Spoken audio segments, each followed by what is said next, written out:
midnight screams. Have you ever wondered if the person you love is truly who you think they are? I have. Some nights I wish I never found out. Years ago, my wife was diagnosed with cancer. I stayed by her side through every second of her breakdown.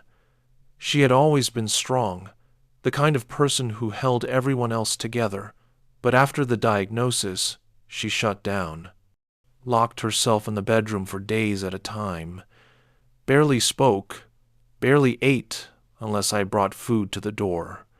I tried everything to pull her out, walks in the park, silly movies, long drives.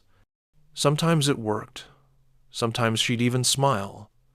But coming back home always made her fall apart again, as if the walls themselves drained her. Eventually, she agreed to see a therapist. Slowly, very slowly, I watched sparks of her old self return. The smiles lasted longer. She talked more. She took her chemotherapy with a kind of calm determination, and then she met him. One of those street preachers who hand out pamphlets. I never knew exactly what he told her, only that his divinity would heal her. He never said a name, but you can guess which God he meant. At first, I thought it was harmless. Hope is hope, right? If faith helped her cope, who was I to object? But it didn't stop at coping. It became obsession. She started saying that God, not the doctors, was curing her. She clung to that idea like a lifeline. When she spoke about it, her eyes lit up with this feverish glow, like she was seeing something I couldn't. I wanted to believe her. I really did.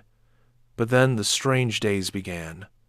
If she missed a sermon, she'd get sick in ways the doctors couldn't explain. She shut herself in the bedroom again, but this time to pray. Hours and hours of whispered chants. She stopped seeing her therapist, stopped taking her medication because God will provide. When I questioned it, she lashed out violently. That wasn't like her. None of it was like her. One morning, I opened the bedroom door to ask if she wanted breakfast. Just breakfast, that's all. She was kneeling by the bed, praying so fast and so quietly it sounded like hissing. A stream of words with no breath between them, no human rhythm, just pure, frantic devotion. When she turned to look at me, I swear on my life the eyes staring back weren't hers. They were empty, wrong. Like something was wearing my wife's face and trying to learn how humans blink. I froze in the doorway. She didn't speak. I quietly backed out and closed the door. Through the wood, I heard her whisper again, "Hail Mary, full of grace." Months later, our marriage crumbled under the weight of it all. We separated. I tried to move on. Then, a few days ago, one of her friends called me. She was worried. My ex-wife had stopped bathing, stopped eating, started vomiting everything she'd touched. She wasn't answering calls or opening the door anymore. She hadn't been seen in days. I still had a spare key. We went together.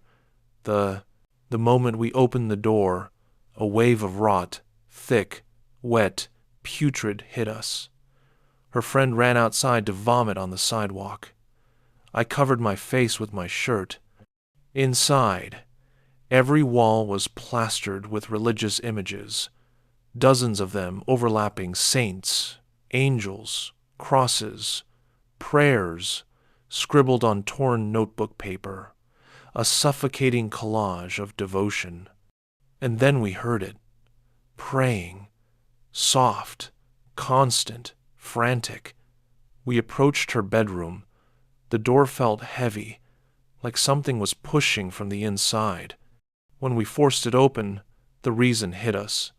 Dead animals, piled behind the door, dozens of them. She was kneeling at the edge of the bed, skin stretched tight over her bones, knees split open and bleeding, the floor beneath her stained dark from how long she'd been there. Her voice was a trembling whisper. God will provide. God will provide. We called an ambulance. When the paramedics arrived and tried to lift her, she began screaming this guttural, feral sound that made every hair on my body stand up. One paramedic gasped and stepped back. My ex-wife turned her head toward us, and she had a live rat in her mouth. I saw her jaw clench. I saw blood. I saw the rat's skin tear as she bit down and ripped off a chunk. The animal shrieked a pitch I didn't know existed as she chewed, whispering through the gore, "Thank you, God, for the food we are about to receive." They sedated her. She's in a psychiatric facility now. But at night, when the house is quiet and I'm alone with my thoughts, I swear I still hear it, the crunch of tiny bones shattering between her teeth, and the stifled screams of that dying creature. Sometimes I wonder what would have happened if I had opened that door sooner. Sometimes I wonder if something else opened it first. And worst of all, I wonder if my wife was still in that room at all, or if something else had taken her place long before I noticed. We moved into the new house after a long week of struggling to move. Snow fell in the 5 final days of us getting a U-Haul. The first night we slept there made us feel like we were on a different planet. We had been at our prior place of residence for 3 years, until our landlord passed away and the son that inherited the property decided to raise the rent. This prompted us to move with no other choice. The newer place was a 2-bedroom, 1-bath, and single kitchenette with a V-shaped ceiling. There was a casement above that moonlight would seep through during the nocturnal hours. Once we were officially in the new apartment, we still had rows of unopened boxes laid out in every corner. The washing machine and dryer were the only electrical appliances hooked up other than the TV that I had hung on the wall. That did not last long because the television fell off its brackets. We went to bed early. Our preferred sleeping conditions were identical, which made it easy. We both liked our places of dreaming to be cool, dark, and full of running air. Allison rolled over and draped her arms over me before we both fell into slumber. I awoke in the middle of the night to the sound of her screaming. I asked her to tell me what was wrong. "Turn on the light," she said. There still was not a lamp connected anywhere, nor did we even have a nightstand. Instead, I reached for my phone and turned on the flashlight to illuminate the area. She was trembling and hyperventilating. I could smell sweat. I gripped her hand in mine and tried to console her. I asked her what was wrong. "I don't know," she said in between sobs. Over the course of the next week, the place began to resemble our own again. We put up our own trinkets, knickknacks, and made sure everything was tidy. I assembled a desk and tried to move it out of the way after I put up my bookshelves for various mechanical and engineering times I had collected over the years for my occupation. We instinctively knew it would take a while before it began to feel like home, but we were on our way. Her sleep became increasingly worse. These episodes of night terrors became frequent. It had lapsed into a normal occurrence that I anticipated as an inevitability every night when I pulled the blankets over my head. "He is chasing me," she would say in between lapses into shut-eye. "He won't let me be." After the 8th consecutive night in a row, I made breakfast for her in the morning before my shift started. I brewed her an espresso, which took her by surprise because we did not even have a machine capable of such a concoction until I had bought one to give her as an unexpected gift. Halfway through the meal, I interlaced my fingers in hers. "You should see a therapist and have a sleep study done," I said. I let the words hang in the air. Jim from work was diagnosed with sleep apnea, and he didn't know he had it until then, I said. I don't think that's what you have, but it would be good to get it checked out regardless. He told me that everyone should get one. It can't hurt. I don't have insurance, she said. Don't worry about that. My boss offered overtime. There might be a few longer days, but we can swing at least 1 or 2 sessions. It would be nice to figure out where this came from. She agreed, although her compliance was tentative. Neither one of us were strangers to forms of therapy, at least in a group setting. We were both recovering alcoholics who met each other in AA years earlier. We were a proud, sober couple. One-on-one therapy was something we were always enthusiastic about, although it was never financially feasible. Yet I also knew the sacrifice of my time for her well-being would be worth it. Her sleep suffered more and more. Within a week's time, she marked the date on her phone calendar of her first appointment. I saw Dr. Chansey.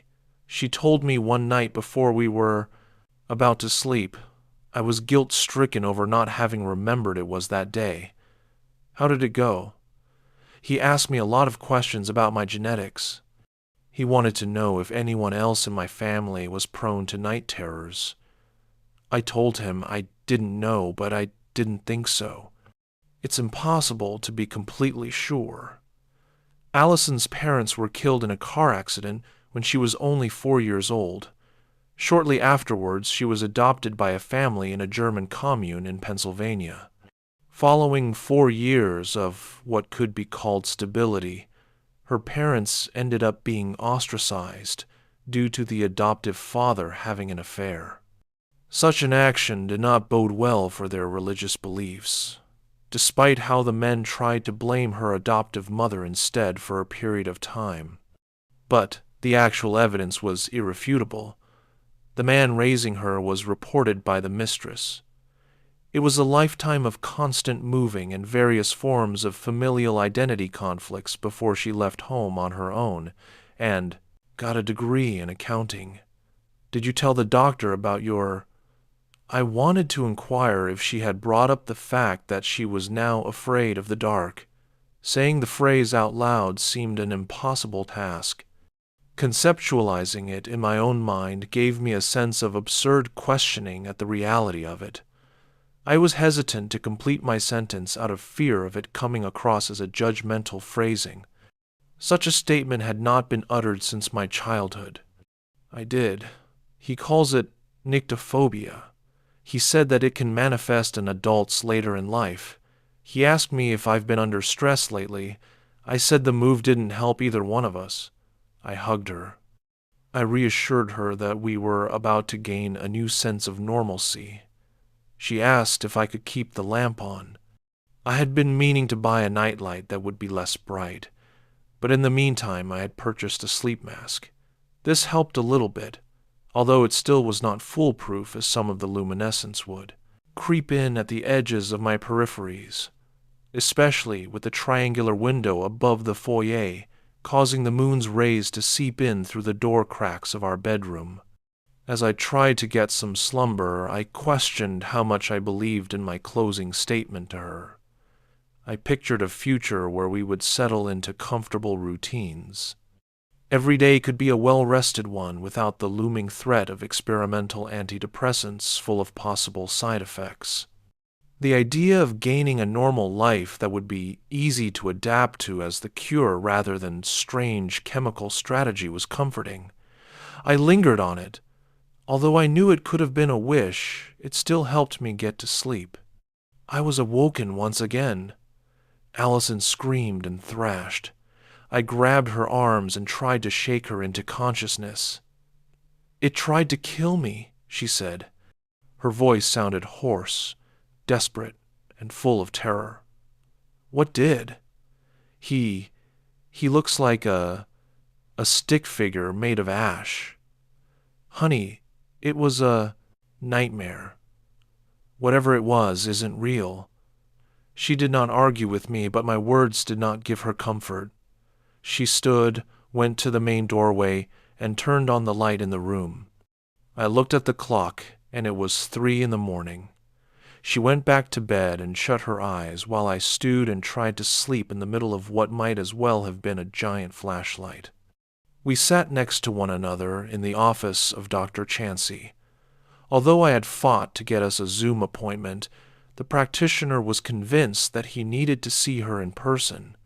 The drive was only 45 minutes, but it was still a grueling one. This was especially true after a long shift of working extra hours the day before. When we were called into the office, Chansey was much younger than I expected him to be, but the many books aligning the wall behind his desk gave indicators that he was at least well read. A shadow monster is a sign of a repressed or hidden part. Perhaps you feel you are not allowed to express yourself. This can be for a variety of reasons. You could have an overbearing boss. Maybe you are a creative person and you feel as though you don't have an outlet. People with power over us sometimes don't give credence to our opinions. That could be anybody from your so-called best friend, to an employer, to an irritating acquaintance, to even the leader of your country. She nodded and did not dispute his theory. I had a moment where I had to assess if I had been not listening to her. I felt as though I had dedicated every waking moment to her well-being. Was I growing egocentric in my own altruism in the way in which I took care of her?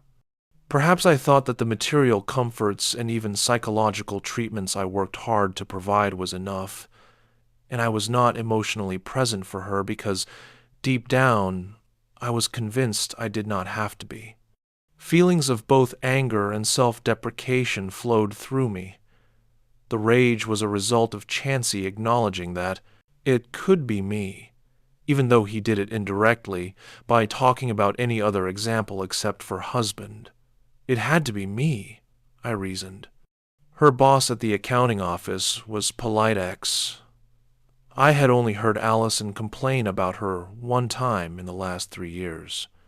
I would like to put you on an antidepressant. It may take up to 8 weeks to work. I will also prescribe diphenhydramine to assist with sleep despite risks. We will also try Risperdal. What is the last one? I asked. It's an antipsychotic. She isn't hallucinating, I said as I tried to hide my growing anger. She had a nightmare. Isn't dream symbolism your bread and butter? Stop, Allison said as she turned to me. No, he brought it up. Do you want her to take a bunch of drugs? Are we here for a hands-on approach, or is shoving pills down her throat the only answer? I'll try it, Allison said as she slapped me on the arm. It was 4 nights before she had another 4 episode. It's just a dream, honey, I said as I rolled over. When I opened my eyes and saw through the natural drowsy blurriness, I observed a pool of blood where her head was. She was not in bed. I stood and found her in the corner.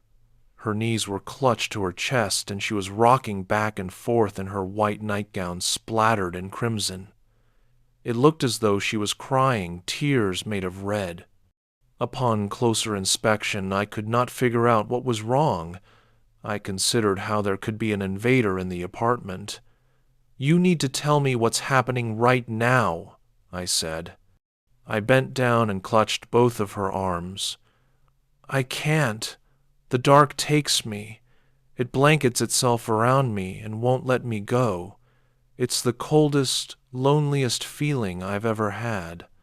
I can't take it anymore. I looked at the stream of blood from her feet to the mattress. I looked at everything and saw what appeared to be 2 small pieces of skin at the halfway point between her and our mattress. She had sliced her eyelids off. The next week went by in a blur. It was an odd mixture of a variety of emotions, and even disassociation. Sleeplessness haunted me. I took her to the hospital, and what followed was me learning a variety of new medical titles of different types of doctors I wished I did not know. Ophthalmologists coordinated with oculoplastic doctors and ocularists to help her.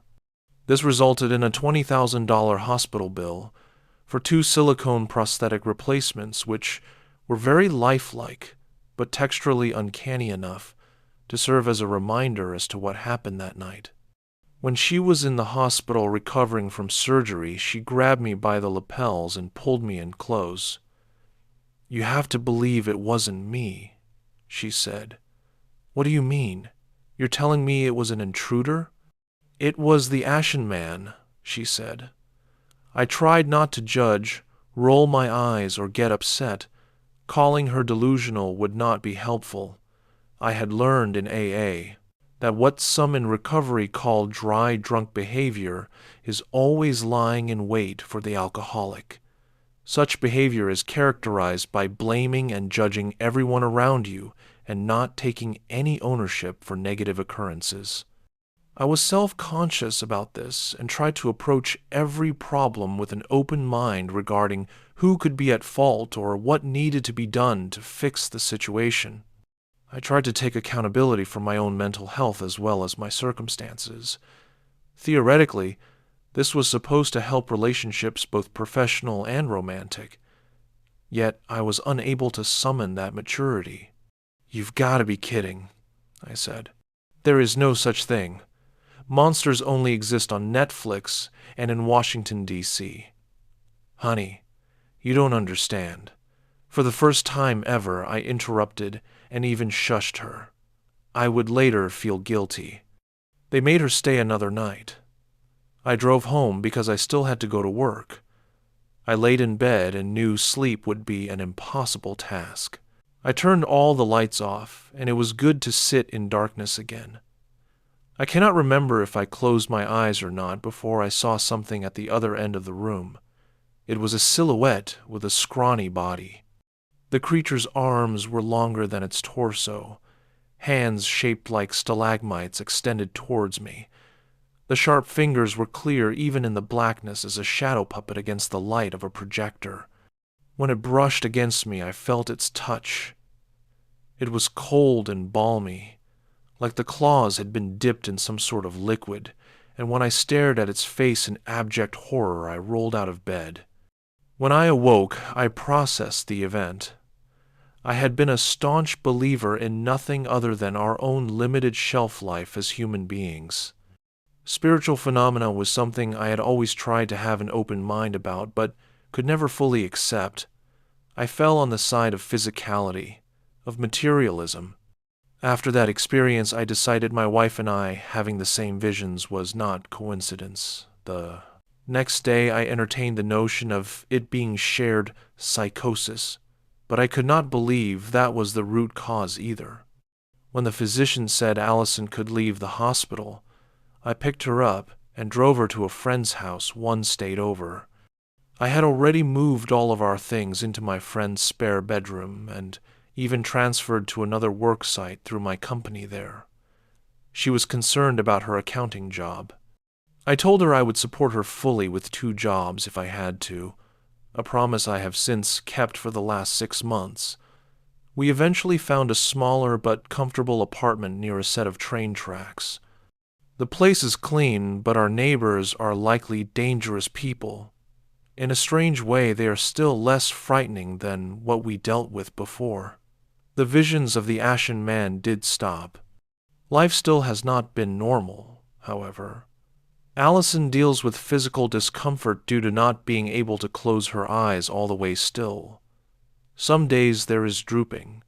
The aesthetic difference has made her social confidence lessen.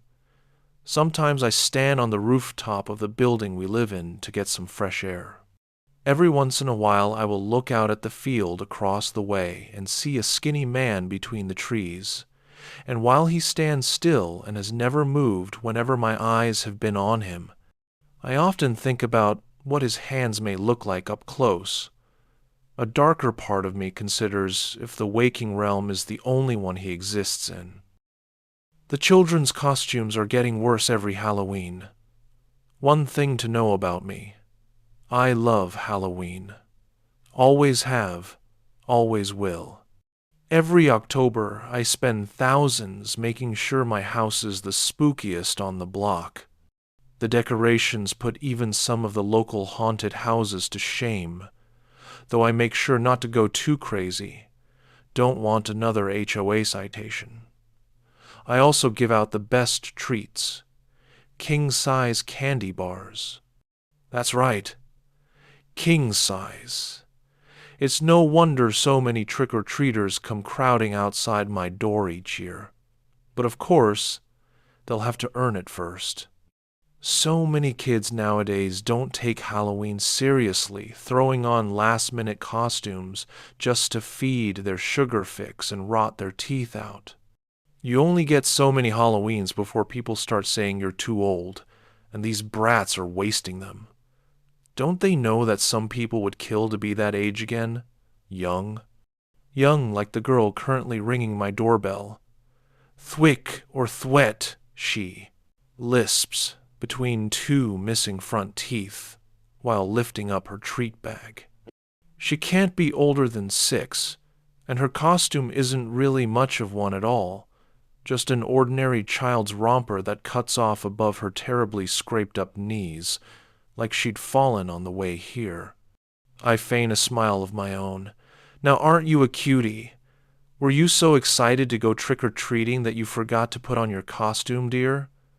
The child freezes. You don't recognize me? I look her over again. Maybe she's dressed as a character from some TV show she likes. Still doesn't change the fact that it's an awful costume. Boring. Like those wise kids who think it's a good idea to dress up as someone from the office. A good costume should be eye-catching, regardless of whether someone gets the reference or not. I'm sorry, hun. I really don't. Before I can shoo her off my porch, I notice tears welling up in her big green eyes. For heaven's sake. Really? Reluctantly, I reach out to comfort her, and she grabs my arm with a strength uncanny for someone her size.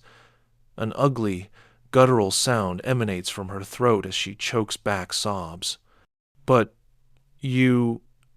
she sniffles. I'm past. I can't make out the rest. Past what? Past the age to be making a scene on someone's porch? Speaking of, where is this girl's parents? I search for them in the evening gloom, and am instead greeted with a sight most unwelcome. Trick or treat, choruses a new batch of children. Great, more of them. Normally, more trick-or-treaters would be a good thing, but the 10 or so kids now marching up to me wear some of the cheapest, most half-assed costumes I've seen all night. Bedsheet ghosts, pirates, donning nothing but a paper hat and an eye patch, a Dracula with only a blanket cape and candy fangs. Smell my feet, but all that pales compared to the one leading the pack, a girl barely in her teens, wearing nothing more than leggings and a stained shirt.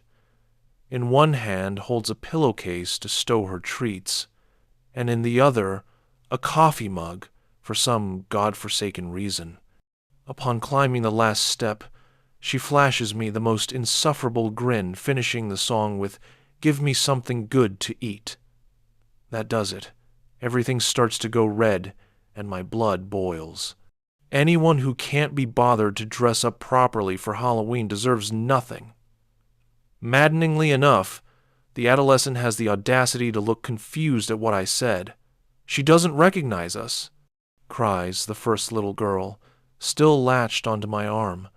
In my anger, I'd forgotten her. And wait, did she say us? Were they together? I inspect the little girl and the older one, noting that they share the same sage green eyes. One's not too different from my own, actually. Maybe they're sisters. Whatever the case, the teen somehow draws meaning from the outburst, and her arrogant smirk slips back into place. Oh, but I am wearing a costume. Oh, really now? I snort. Yep, you see, I'm you. But from the, let me guess, the future? The girl's eyes widen. The present. I'm you in the present, she finishes lamely. She's even trembling a bit. Ha! She must not have expected me to see through her ruse so easily, paper-thin as it was, and had to pivot to an even more pathetic excuse. Like, really now? Me from the present? We aren't even wearing the same thing. What with me costumed as the Red Queen from Alice, and her as a soccer mom? Going off the fact that her treat bag isn't empty, that little trick might have worked on the other bimbos that lived around her. But me, I have standards. The teen quickly recovers. Come on, lady.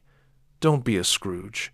What will you do with all that candy if not give it to us? Maybe I'll have it all to myself, I retort. Her green eyes lock onto my own. You won't live very long with a diet like that. My rebuttal dies on my lips as I finally become aware of the other trick-or-treaters, the juvenile mob still silent behind her, and how their eyes, wide as saucers, seem mesmerized by the candy dish in my hand. Drool trickles from their mouths, running down cheap plastic masks and over-painted faces. Greedy little fingers jerk and spasm, forming claws ready to shred anything that stands in the way of their covetous sweets. My blood turns cold and I feel the urge to rush back inside and away from these little monsters, slam the door in their faces, and I try, but the little girl has my arm in a death grip. I can't budge an inch. Desperately, I search for something, anything that can get me out of this situation, and spot a lone figure shambling towards us. Now that's what I call a costume, I shout, pointing behind them. A couple of the delinquents manage to tear their eyes away from the candy dish long enough to follow my finger, and what follows after they lay eyes on the newcomer screams. At first it's just one, high and blood-curdling, sharp enough to split the nightly air in half. And then, like dominoes, the others turn around, first to the screamer, then to the cause of the screaming, and fall into the chorus until all the block seems to be filled with their terror. Not that it's completely unjustified. It is one hell of a costume. The newcomer is a girl of indiscriminate age, being impossible to tell from underneath her costume. Through what must be an ingenious use of makeup and prosthetics, the new girl appears as if she's being eaten alive, or more accurately, gnawed to death by a horde of vermin. A soiled, raggedy dress reveals even raggedier flesh shot through with countless wounds oozing with congealed blood, and clustered around each one are ants, cockroaches, centipedes, posed to look like they're burrowing inside the girl, tunneling, hollowing her from the inside out. A living, walking hive. It must have cost a fortune. As the new girl shambles up the porch, the other kids back far away from her, some of them fleeing outright. The only exception, surprisingly enough, is the first little girl, who seems entirely unfazed by the gruesome costume. Still, it serves enough of a distraction for me to slip free from her grasp. Rubbing away the soreness in my arm, I turn to the newcomer with my first genuine smile of the night. Hey there, sweetie. I love your costume. No words pass through the girl's scarred lips. Her only response, a silent stare, dull and one-eyed, as the other eye is a ruined, bloody mess with bugs burrowing through the socket. Talk about staying in character. I scoop a handful of candy into her palm, a palm attached to a hand that looks like a Rottweiler's chew toy. The flesh on her pinky has been entirely gnawed off, exposing bone, and from it dangles a small black rat, hanging on by its teeth buried into the bone. Another rubber prop, I assume. That is, until I see the thing twitch. I shriek, jumping back, causing the candy dish to slip out of my hands and into the bushes below. The girl doesn't react in any matter, still as the grave, and so is the rat, just as lifeless. Neither now does the rat biting into her hand if it had ever actually moved in the first place. I must be more shaken up from that close call earlier than I'd thought. My cheeks burn bright in embarrassment. I'll go get some more candy, hun. Be right back. I dive back inside, heading for the cellar, where I keep the leftover Halloween candy. It's dark inside the cellar. The stale air is paradoxically both dusty and humid. I rarely come down here. I'll have to hire a cleaner. The lone, naked light bulb sputters enough light to barely make out the far wall. I walk over to a box labeled Halloween Leftovers in fat black Sharpie. As I reach to grab it off the shelf, I notice the date scrawled under it. It's not from last year, but from 4 Halloweens ago, and yet, somehow, the box feels oddly heavy, oddly full. Slowly I open the top flaps, and am immediately sent gagging from the stench of spoiled milk and fermented sugar. No, no, no. This won't do. This won't do at all. I'm hiring that cleaner first thing in the morning. When the noxious fumes have finally left my lungs, the tears they sprung blinked away, I realize in dawning horror that this is not a one-time blunder. Deeper into the cellar, lining the walls, are entire shelves of old Halloween leftovers. Like the first, each box is marked with a date, revealing an entire mausoleum of spoiled sweets, a sugary graveyard. How could there be so much of it? Did I really hand out so few treats each Halloween? Perhaps I should lower my standards, just a bit. Walking down the aisle, I notice underneath the sound of creaking, floorboards, a grating, warble. I can't pinpoint the source. It's effusive, seemingly emanating from all around me. It grows louder as I walk farther in, to the point where it sets on my teeth on edge. I'll have to remember to hire an electrician as well. Obviously, the wiring is faulty. At the end of the room, I finally reach a box marked as last year's goodies. Unlike the other one, this one is taped up, requiring me to scratch off the corners of the tape on the sides to open it. The candy inside still looks edible, though the wrappers are a little sticky. This should suffice. I'm lifting it up when the largest cockroach I've ever seen darts from behind the shelf. I yelp, stumbling back into an adjacent shelf, hard enough that the box it holds tips over, drenching me in a saccharine emulsion of spoiled chocolate and melted taffy. Yuck. My beautiful costume ruined. And I don't even want to think about getting this out of my hair. Even removing my now. Soiled dress doesn't help much. The sugary goop seeped right through it and onto my skin where it adheres like a candy crust. Double yuck. While I'm picking myself off the floor, I notice something in the corner of my vision. Propped up on a lower shelf is a book, a photo album of my childhood, conspicuously already opened to a page in the middle. I recognize the photo instantly. It was taken 20-some years ago, depicting a me fresh out of kindergarten. I remember the day well, of course. I had fallen off the swing set, landing face first. Knocked out my 2 front teeth and got scraped up real bad. A small part of me thinks it a little messed up that my parents would put this in the album. A much larger part of me is consumed with the realization that the bawling girl in the photo is the spitting image of the little girl I'd met earlier, the one missing her front teeth. Unbidden, her words pop into my head when I asked about her costume. I'm past. Past. P-A-S-T. That's what she meant. She's me from the past. Baffling choice and getup aside, there's absolutely no way she could have seen this photo, having been down here collecting dust all these years. Even I had long forgotten about it. And like some great horrendous machine churning to life, my brain begins to turn, begins to make other connections as well. Like about the older girl who claimed to be me from the present, and how, with my costume taken off, I notice that my underclothes are the exact same. Even the coffee stain from when I spilled my latte during my rush to find batteries for the animatronic skeleton.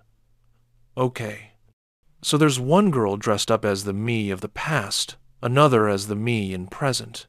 Did that mean there was one more girl? The me of the future? For some reason, the thought brings chills. I mentally replay the night's events in my head and can't come up with anyone that could fit the bill. Maybe they don't exist. Maybe there is no third weird little girl with an eerily accurate costume. Or maybe I just haven't met them yet, having gone inside before they could arrive. If I was to go back outside as originally planned, would I get to meet her? Maybe she's already out on that porch right now. Would I even want to? To meet this me from the future? The thought is morbidly tantalizing, like standing on the edge of a cliff, inexorable as gravity. I shake the thoughts out of my head. This is stupid. With this Halloween being a bust, the only thing I'm going to do is turn my lights off early and get this candy off me by way of a long hot shower.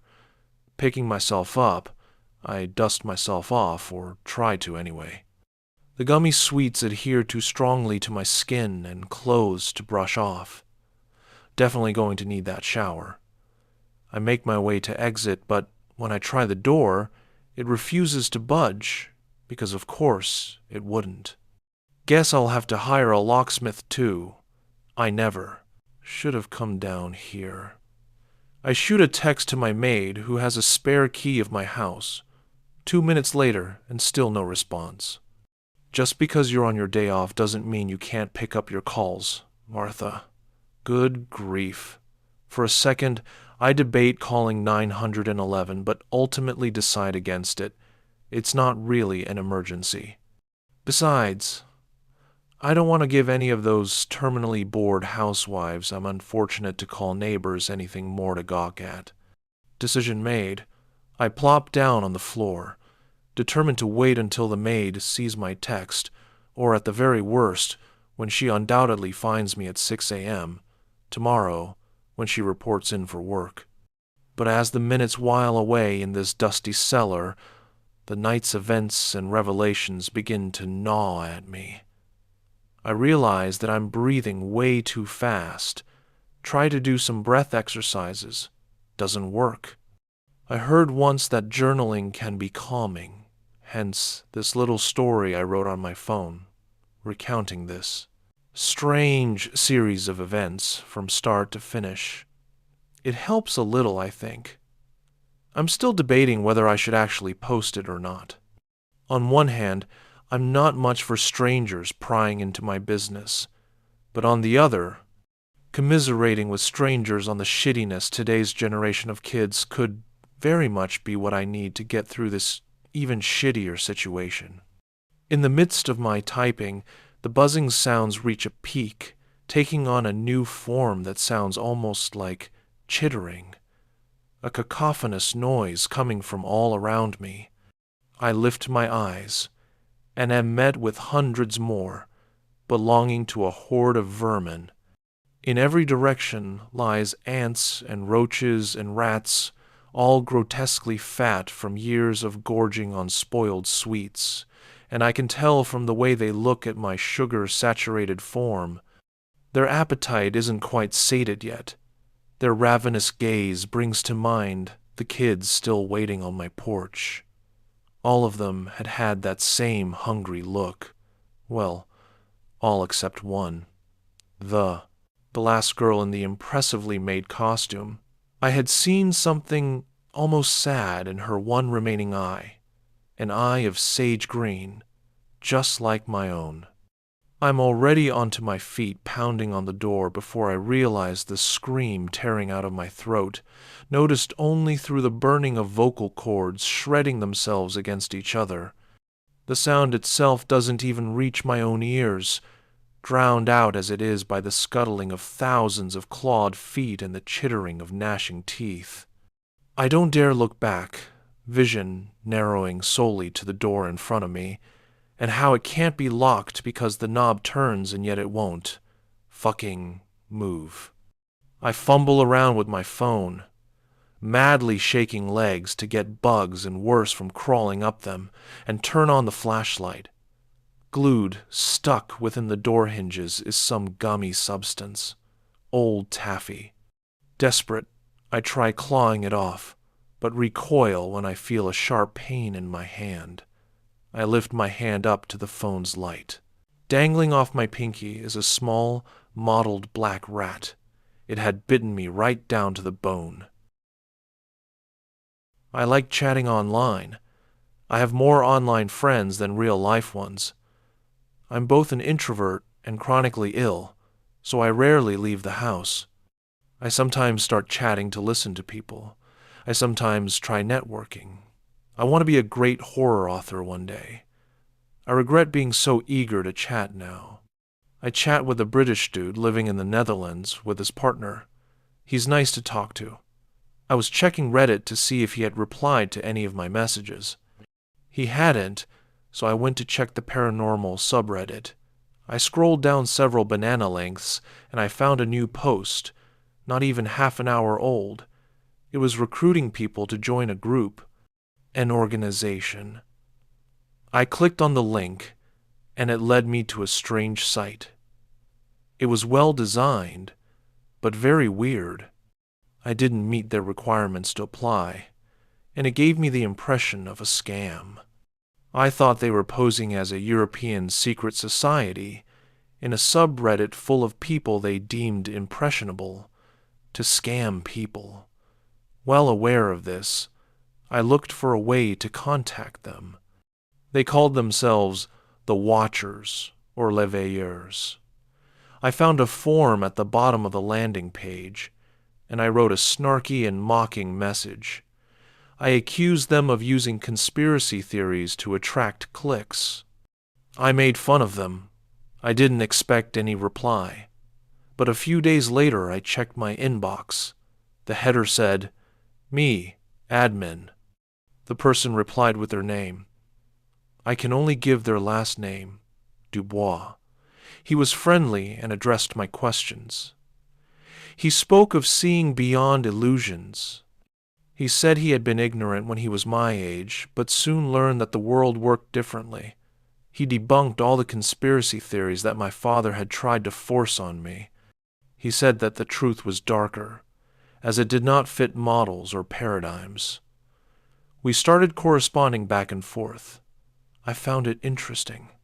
I looked, and I couldn't find a trace of the group when I typed it into Google. The site didn't come up when I searched for it. I looked for the post on Reddit as well. There was no trace of them. I did find a connection to a chemical company called Dubois. It was rather ordinary. They were legitimate. They were headquartered in Belgium and were a rich family. They owned a chateau located in the Ardennes forest. There were no pictures of it online, though, and its Wikipedia article was a stub. I asked him about this. I am a sucker for history. What girl doesn't like a castle?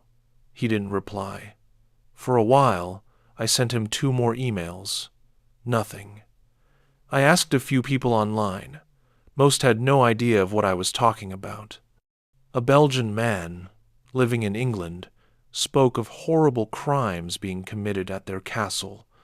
Murders, sexual assault, torture, and witchcraft. He said that he had lost his sister to the cult. He said that they liked to lure victims using job postings and suspected their post in the paranormal subreddit served the same purpose. He said they were too elitist to look for members among the common people. He told me that they had the police in their pocket and to not bother. He said that its roots ran deep, that it had connections to a group of witches from the Victorian era. I told my sister about it, as I tell her everything. She said it was likely a scam or something dangerous. I agreed. I forgot about the whole affair. I was checking my inbox one day and I was excited because my strange connection had responded. I opened it and I was shocked. He sent a document with screenshots of my conversations with my Belgian friend. He said I knew too much and that if I were more important, I would have been taken out already. I took it as a compliment that my lack of importance and poverty had saved my skin. He threatened to kill me if I did more digging. He gave my exact address, my father's workplace's address, his number, my mother's number. He gave the address of my sister's high school. I had graduated 3 years earlier. My weak heart began beating very fast. I was beyond terrified. I would die for my family. If I led to their deaths, I would hate myself forever. I sometimes like to watch news from other countries. I saw it on France 24. A Belgian man had been found dead in mysterious circumstances. I saw his name and I froze. It was the man I had corresponded with. I knew that I had to take the threat seriously. I got one more threatening email. He told me that I would end up like my friend. It was one of the most terrifying experiences of my life. Be careful who you talk to online, I beg you.